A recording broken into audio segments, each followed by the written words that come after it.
그 다음으로 할 거는 이제 절대부등식입니다. 우리가 절대부등식은 꼭 수능까지도 꼭 가져가야 되는 개념 중에 하나입니다.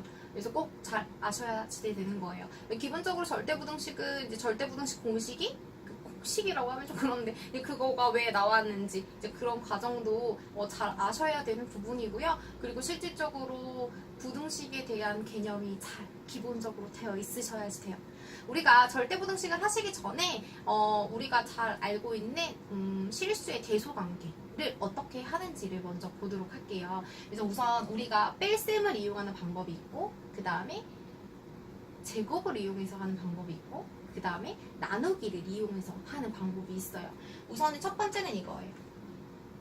우리가 A와 B가 부등호를 했을 때 A가 훨씬 더 크다라고 했을 때 이거를 우리가 알 수 있는 방법이 있어요. 뭐가 있냐면 빼는 거죠. B를 이항해요. 그래서 빼줘요. 뺐는데 0보다 크네? 그럼 당연히 큰 거에서 작은 거를 빼면 당연히 영수가 나올 수밖에 없죠. 그치? 그렇기 때문에 큰 수에서 작은 수를 빼주면 0보다 크게 되겠죠. 그렇기 때문에 이 부등호가 그대로 간다는 소리예요. 그럼 반대로 만약에 같으면 어떻게 되겠어?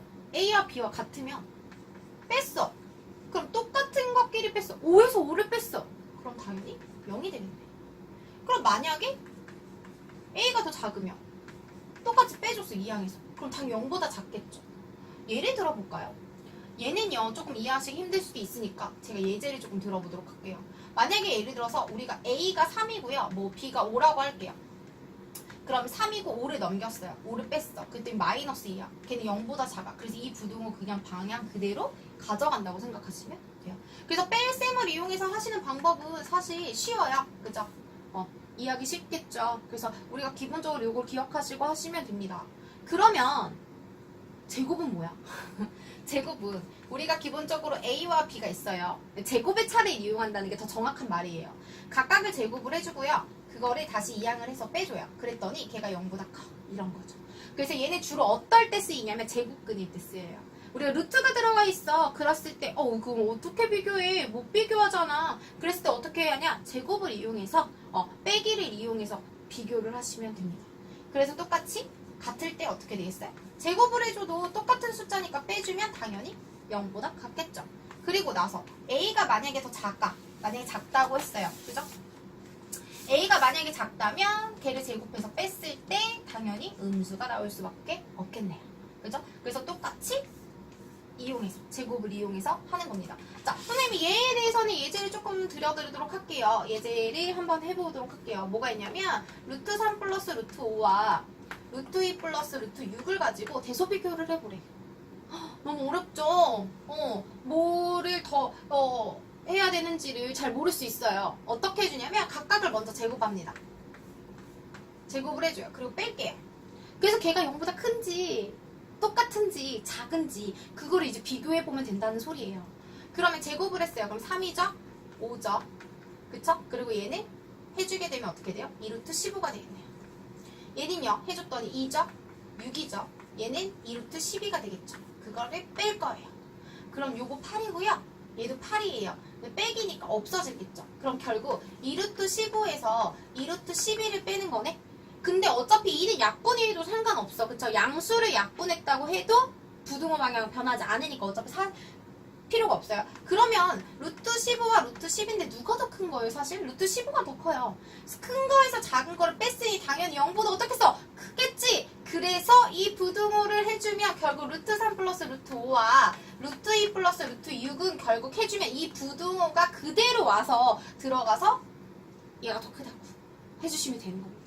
별로 어렵지 않아요. 그쵸? 하실 수 있어요. 충분히. 됐죠? 자, 나누기를 이용하는 방법도 똑같아요. 나누기를 이용하는 방법은 별로 그렇게까지 막 어렵지 않아요. 똑같이 해주시면 돼요. 어떤 식으로 해주시냐면 이렇게 해주면 돼요. A가 만약에 B보다 크잖아요. 그럼 둘이 만약에 나눴어. 그러니까 B를 이쪽으로 갖고 왔어. 생각을 한번 해보자, 우리가. B가 더 작은 숫자고 예를 들어 2고 얘는 5야. 그럼 얘는 2분의 5예요. 2분의 5는 1보다 어때요? 커요. 이렇게. 그럼 만약에 A와 B가 만약에 똑같아. 그럼 어떻게 돼? A분의 B는 1이 되겠죠. 그리고 반대로 B가 훨씬 더 커요. 그럼 큰 숫자에서 작은 숫자 나눴으니 1보다 작겠죠. 이 부분을 가지고 이용해서 하시면 돼요. 그것도 제가 예제 문제를 조금 들어드리도록 할게요. 어떻게 이용하냐면 3의 400승과 2의 500승이 있어요. 이거 어떻게 증명해? 이거 어떻게 대소 비교하지? 이 거듭 제곱을 언제 다 하지? 지수법칙을 조금 이용해 보도록 할게요. 우선은 어떻게 해주시냐면 3의 4승에 100승이에요. 맞죠? 이렇게 둘이 곱하면 400 되는 거잖아. 그 다음에 2의 5승에 100승이에요. 맞죠? 얘네들을 나눠볼게요. 그럼 얘를 이쪽으로 나눌 거죠? 이렇게 나눠볼게요. 그러면 100승 똑같으니까 지울 수 있고요. 약분 가능하고요. 그럼 요렇게만 보면 되잖아요. 그러면 2의 5승은 우리가 32라는 거 알고 있고요. 3의 4승은 81로 알고 있어요. 그럼 얘는 1보다 어때요? 커요. 크니까 이 부등호 그대로 가지고 오면 이렇게 되겠죠. 그래서 결국 3의 400승이 400제곱이 훨씬 더 크다라고 하시면 되는 거예요. 이게 대소관계 하시는 기본적인 틀이에요. 그래서 기본적으로 이 정도 하시는 거는 그렇게 많이 어렵진 않아요. 근데 이제 빼기를, 그러니까 차를 이용하는 방법과 제곱의 차를 이용하는 방법과 그 다음에 나누기, 비를 이용하는 방법이라고 하거든요. 네, 나누기를 이용하는 방법을 이용해서 대수 비교를 하실 수 있습니다. 이렇게 대수 비교 이용하시면 돼요.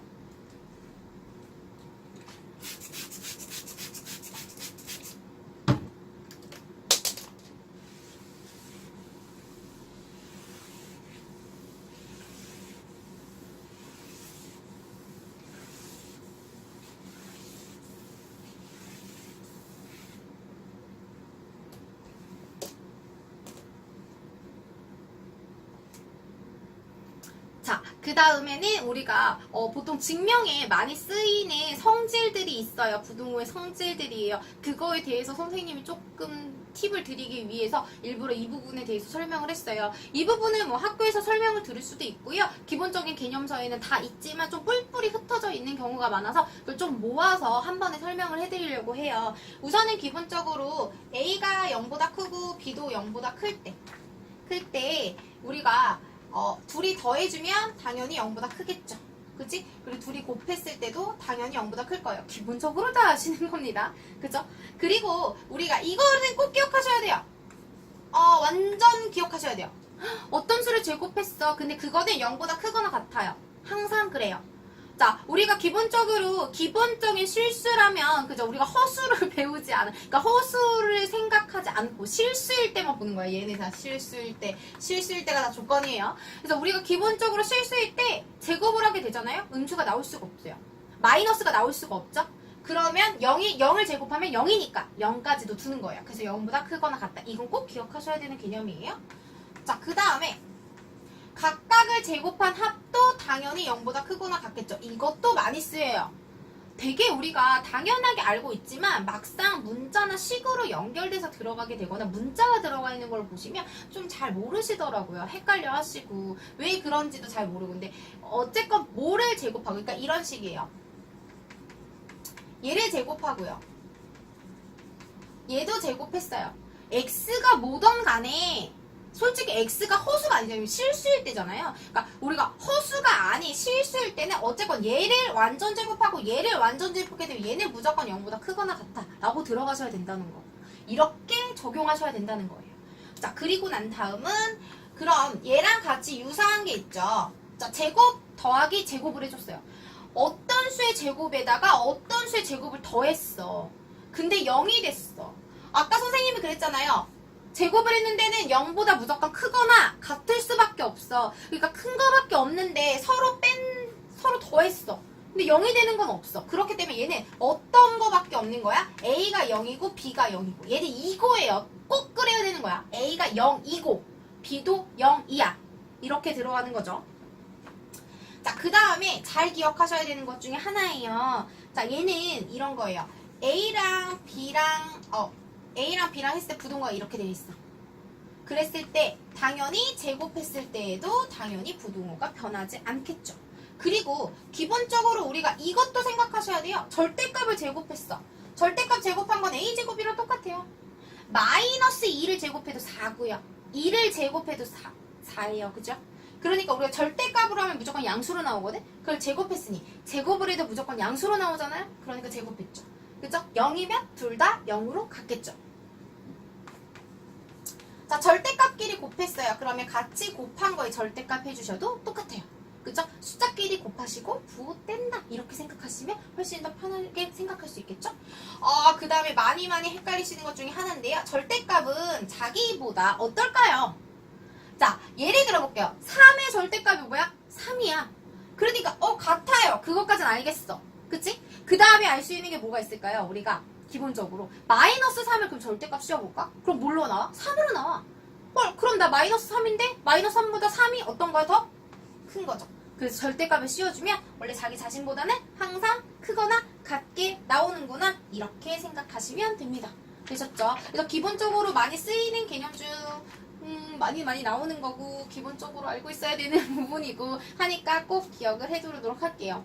자, 그러면 진짜 정말로 절대부등식이 들어가도록 할게요. 절대부등식은요 약간 비슷한 개념이 있어요. 그게 뭐냐면 항등식이에요. 항상 성립하는 부등식이라고 생각하시면 돼요. 항상 성립하는 부등식이에요. 자, 그거가 그러니까 우리가 보통 항등식을 항상 성립하는 등식이라고 얘기하잖아요. 항상 성립하는 부등식이라고 생각하시면 됩니다. 그리고 우리가 가끔씩 책을 보면 조건부등식이라고 있는데 조건부등식은 그냥 부등식, 우리가 일반적으로 푸는 부등식이에요. 그냥 어떠한 x에 대한 조건에 의해서만 성립할 때, 그러니까 항상 성립하는 게 아니라 딱 해가 주어지는 경우죠. 그러니까 해가 나오는 경우를 우리가 조건부등식이라고 할 수 있어요. 그래서 우리가 부등식, 절대부등식을 배우면 당연히 대표적으로 나오는 절대부등식이 있겠죠? 절대부등식의 대표적인 하나가 뭐냐면 얘예요. 이겁니다. 뭐야? 이거 완전 제곱이야. 알고 있는 거야. 어떤 수의 제곱이야? 어떤 수의 제곱이야? 그럼 걔는 0보다 크거나 같다 그랬어. 쓰였죠. 그럼 당연히 차일 때도 당연히 성립하겠죠. 얘는 이 차라고 해서 달라지지 않아. 왜냐하면 얘가 a-b 완전 제곱되잖아요. 그럼 또 어떤 부분의 제곱이기 때문에 당연히 0보다 크게 되는 거겠죠? 두 번째는 그러면 가끔씩 이렇게 나오시면 조금 헷갈려 하실 때가 있더라고요. 얘는 완전 제곱이 될 수 없잖아요. 근데 완전 제곱을 만들 수 있어요. 어떻게 만들 수 있을까요? 그죠? 보도록 할게요. 얘는요 어떻게 만들 수 있냐면 a제곱에서 이렇게 되고요. 얘를 완전 제곱 만들고 싶으면 2분의 1b에 그죠? 이거의 절반이 2분의 1b의 제곱이 필요해요. 그러니까 4분의 1b 제곱이 필요하겠죠. 그럼 내가 원래 b 제곱에서 4분의 1b만 뺐어. 따로 찢었어. 그럼 이렇게 찢었어. 그럼 따로 남는 거는 4분의 3b 제곱이 따로 남겠죠.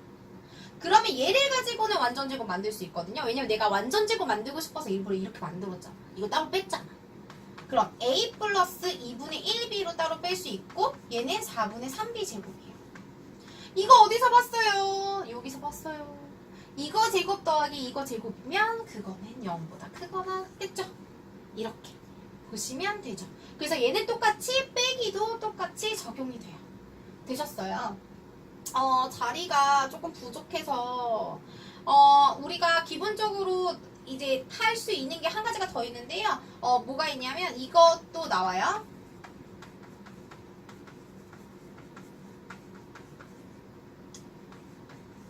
요 공식이 이 카메라가 잘 비치고 있네요. 요 공식도 잘 나와요. 이 공식 우리가 실질적으로 많이 했거든요. 여기로 좀 가지고 와서 해볼게요. 어떻게 해주시는 거냐면 이렇게 생각하시면 돼요. 얘를 전체적으로 2배를 할 거예요. 그래서 이 a제곱 만들고요. 이 b제곱 만들고요. 이 c제곱 만들고요. 마이너스 2ab, 2bc, c, a 이렇게 만들 거예요. 자, 왜 만들었냐? 여기 a제곱 하나 끄집어내요. 여기 b제곱 끄집어냈어요. 요거 하나씩 갖고 왔어. 마이너스 2ab 가운데 넣었어. 그럼 얘는 a-b 완전 제곱 됐겠죠? 그리고 여기 있던 b제곱 하나 갖고 오고 여기 있던 c제곱 갖고 오고 여기 있는 마이너스 2bc 갖고 올 거예요. 그럼 얘는 b-c 완전 제곱 되겠죠? 자, 그 다음에 여기 있던 마지막 c제곱과 a제곱 갖고 오고 마지막에 2ac 갖고 와요. 그럼 얘는 c-a의 제곱이에요. 어떤 수의 제곱과 어떤 수의 제곱과 어떤 수의 제곱을 각각 더하는 거죠. 자, 이런 거야. 세모 더하기 동그라미 더하기 네모 해줬어. 근데 그게 각각 제곱이래. 제곱 더하기 제곱되고 제곱이니까 당연히 0보다 크거나 같겠죠. 이렇게 보시면 되는 거라고요. 되셨어요?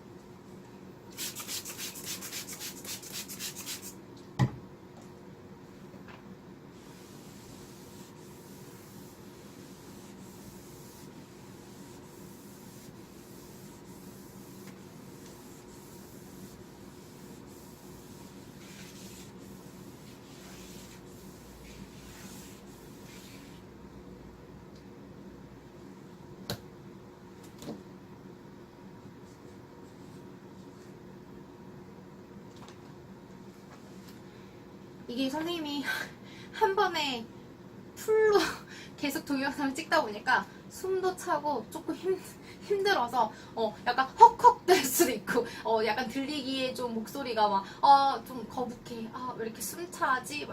약간 그럴 수 있어요. 그래서 좀 양해를 좀 부탁드릴게요. 자, 마지막 아주 마지막 정말 명제에서 마지막으로 하도록 할게요. 제일 중요하죠. 제일 중요한 모든 부분이 사실 제일 중요해요. 우리가 지금 그쵸? 근데 그 중에서도 산술, 기하, 조화, 평균에 대해서 보도록 할 거예요. 근데 우리가 실질적으로 지금 다루는 부분은 산술, 기하, 평균만 다룰 거예요. 생소하죠? 처음 듣는 단어예요. 당연해요. 처음 나와요. 지금 처음 나오는 거예요. 가하래, 기하. 조화까지는 다루지 않도록 할게요. 나중에 어차피 학년이 올라가셔서 더 배우시게 될 거기 때문에 그래서 굳이 다루지 않도록 할게요. 지금은 우리가 이 부분만 보도록 할 건데, 기본적으로 얘의 성질은 어떤 거냐면요. 두 수의 합을 2로 나눈 거는 루트 수 씌우고 두 수에 곱해준 것보단 크거나 같아 라고 하는 성질입니다. 이 성질이에요. 얘가 산술, 기하, 평균이에요. 어처구니가 없죠. 가끔씩 이렇게 처음 배우는 내용을 보시면 보통 대부분의 학생들이 다 벙찐 얼굴을 하고 있어요. 왜 굳이 이걸 배워야 하나, 그죠? 저도 왜 이걸 굳이 가르쳐줘야 하나 이런 생각을 하고 있지만 어쨌건 시험에 나와요. 그죠? 이걸로 넘어가시고 나면 그 다음에 이제 코시 슈바르츠도 할 건데 벌써 이름이 어렵죠? 코시 슈바르츠의 평균은 아니고 코시 슈바르츠의 부등식도 할 거예요. 설명을 할 거예요. 우선 기본적으로 우리가 중3 때까지는 최대값과 최소값을 구하는 거는 2차 함수꼴로만 이용해서 구할 수 있었어요. 다른 방식으로 우리가 최대값과 최소값을 구할 수 있는 거는 없었죠. 구할 수 없었어요. 그래서 저는 학원에서 애들을 가르칠 때 이런 얘기를 했어요. 얘들아, 우리 너네 산술 기하평균이라고 들어봤니? 아니, 못 들어봤지? 그래, 못 들어봤으면 학교에서 시험 문제를 내거나 문제를 풀 때 최대값과 최소값 문제는 무조건 2차 함수꼴로 만들어라. 우리가 최대값과 최소값이라는 단어를 들은 건 2차 함수밖에 없단다. 이런 얘기를 했거든요. 근데 이제는 최대값, 최소값 예로도 구해요. 산술, 기하, 평균, 최대값, 최소값 구할 때 활용돼요. 어떨 때냐면 합 있을 때, 두 수의 합과 두 수의 곱을 할 때, 또는 두 문자의 합과 두 문자의 곱을 할 때, 우리가 실질적으로 2차 함수를 할 때는 2차 식이 나왔을 때 할 수 있는 거고요. 두 수의 곱이랑 그 다음에 두 수의 합이 주어져 있어. 그러면 우리는 그때는 산술기하 평균을 이용해서 최대값과 최소값을 구한다. 그러니까 산술기하 평균을 활용하는 거에는 뭐에 활용된다? 최대값과 최소값을 활용하는 부분에서 나온다. 그래서 기본적인 문제들도 문제집 보시거나 아니시면은 학교 수학책 보시면 기본적으로 도형을 이용해서 하시는 부분에서 최대값과 최소값 구하시는 거에 응용 문제 굉장히 많아요. 많이 연습해 보셔야 합니다.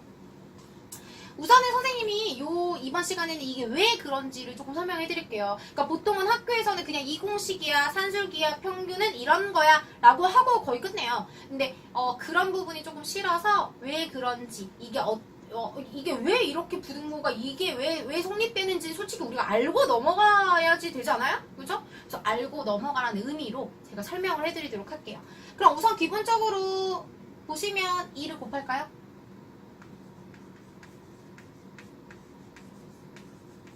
이렇게 되겠죠? 얘를 이쪽으로 넘겨볼게요.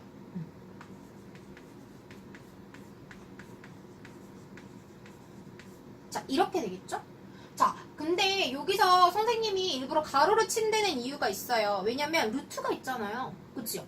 루트가 있으면 계산하기가 조금 불편해. 왜냐면 누가 얼마만큼 큰지 알 수 없기 때문에. 그래서 어떻게 해줄 거냐면요. 얘네 사실은 증명하는 과정이 여러 가지예요. 제가 하는 방법이 다 모두 맞는 건 아니에요. 두 가지 방법이 있거든요. 그래서 전에 제가 여러분께 설명했던 방식을 이용해서 할 거고요. 그리고 기변서를 보시면 루트를 이용하는 방법도 있어요. 그래서 그 방법도 있으니까 한번 찾아보셔서 한번 읽어보시는 것도 굉장히 도움이 될 거예요. 그 전에 아까 제곱근이 나오면 제곱의 차를 이용하라고 제가 설명을 드렸기 때문에 그 부분을 이용해서 설명을 좀 드리도록 할게요. 그래서 제곱을 할 거예요.